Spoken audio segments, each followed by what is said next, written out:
Now that the Mavic 3 Pro has been officially announced, I'm sure there'll be a ton of questions whether it's worth upgrading to the Mavic 3 Pro if you're coming from the Mavic 3. To be honest, the answer to this question is pretty straightforward. However, there are a couple of things that you need to consider. There are three considerations that you need to make before you pull the trigger and buy the Mavic 3 Pro. Starting out first is of course the camera.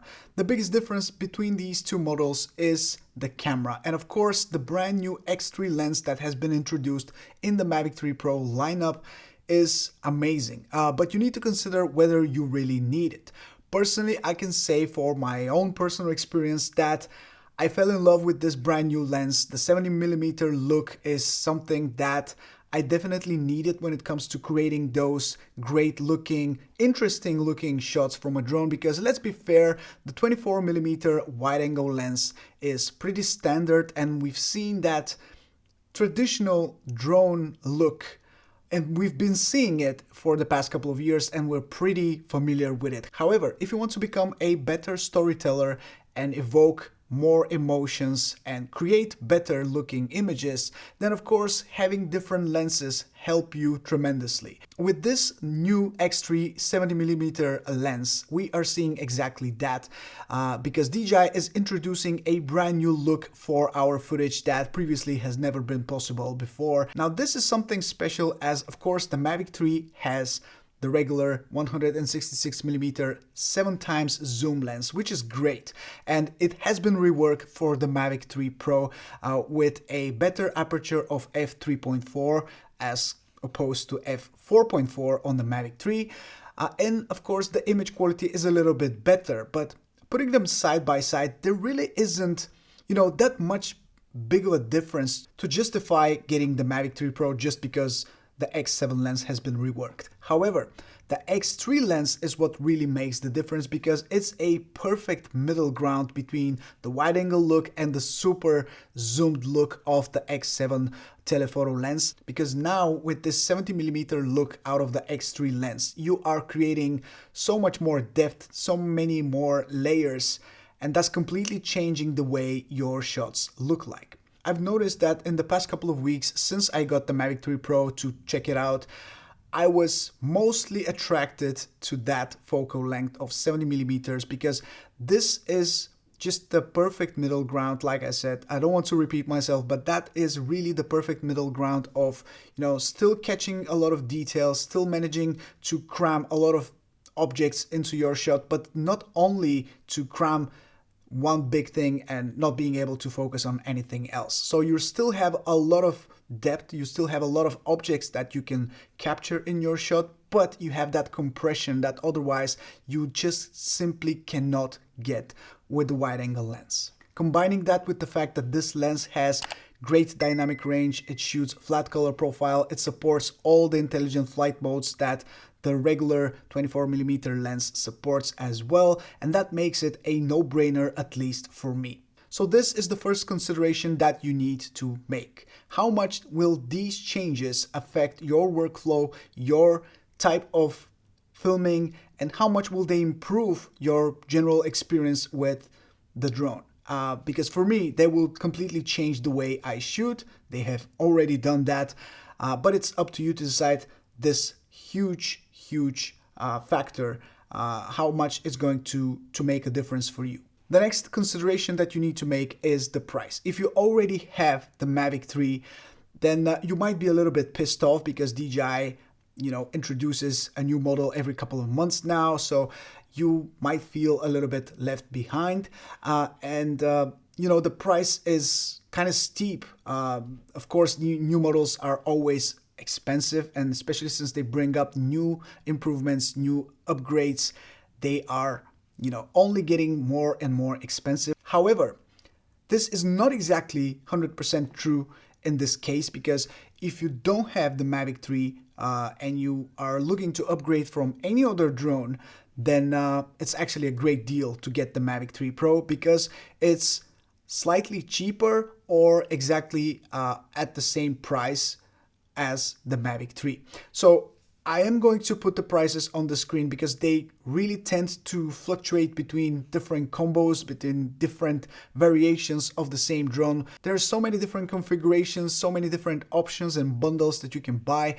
So it's really up to you to decide which one you would like to get and what makes sense for you. I heard from many people that they're planning to sell their Mavic 3 with everything they have, the batteries, the chargers, the remotes, and they can buy a Mavic 3 Pro bundled because it makes more sense if you can get some money back from your sale and put it towards the purchase of this new bundle. It's actually a nice balance between the new price and the money that you will be able to get from your sale. So that might be something that would interest you depending on whether you have the Mavic 3 or not and whether you plan to sell it or not. But this is another important factor that you need to take into consideration, the price of the Mavic 3 Pro. And finally, something that I don't see many people talk about yet, but it's a pretty big deal, is the fact that the Mavic 3 Pro has an increased weight of 937 grams on my scale. I think the official weight is even more than that. I believe it's about 950 grams.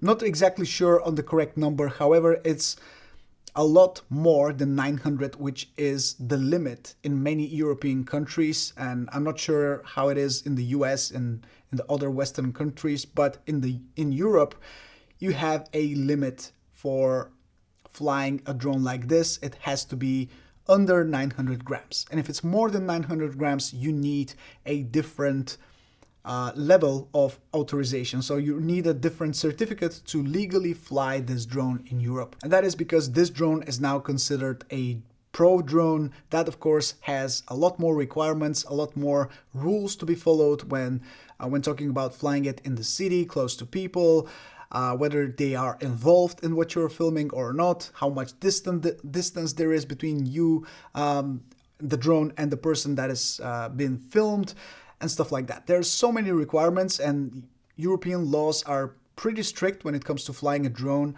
and especially if it's that heavy, which is more than 900 grams, it becomes even more strict. So there is a huge consideration for you to make, especially if you're from Europe watching this video and you're considering buying the Mavic 3 Pro. You need to figure out what you're going to do with it, how you're going to proceed legally, because if you're only flying outside of the city, around nature, there is nobody, stopping you flying it, that might be a good consideration. However, if you plan to shoot commercially with it and you would like to be legal, which is of course always recommended, then you need to figure out this situation because it's a pretty massive thing. And of course, you need to pass an exam, you have to be certified and stuff like that. So it is one more step that you need to take if you want to own the Mavic 3 Pro, and I think this is a big deal, so it shouldn't be neglected. With that being said though, would I recommend the Mavic 3 Pro to you? Absolutely yes. I would definitely recommend it to you 100%. If you have the money, if you have the chance to buy one, I would highly advise you to do it because I think it's a game changer in a way that we haven't seen it before, because previously, of course, we've had the Mavic 3, we've had those lenses, the 1X and the 7X, but the 7X was, a little bit more gimmicky. It was usable from time to time, but not always. And I still am kind of on the fence. I mean, I like the look of the 7X zoom lens. However, it's not, it's not perfect. It has some work to be done about it. However, the X3 lens is what really separates this drone from pretty much any other drone that doesn't have interchangeable lenses. I still feel like this is the drone to buy if you are serious about cinematography, if you're serious about making the best content you can and making the most dynamic footage possible by using all of these three lenses, because they are meant to be used to tell a better story. And if you know how to use them, I'm sure you will find a way to squeeze the most out of them and really enjoy the Mavic 3 Pro. And that's exactly what I'm planning to do in the upcoming months. I really enjoy using this drone and I plan to use it a whole lot more than I've ever used the Mavic 3 before, because it's going to open doors that have been closed up until this point. With that being said, guys, I hope you enjoyed this video. Please let me know if you did by clicking on the like button below. Subscribe for many more videos like this one. This is Mike from Drone Supremacy. Take care, and I'll see you in the next one. Ciao.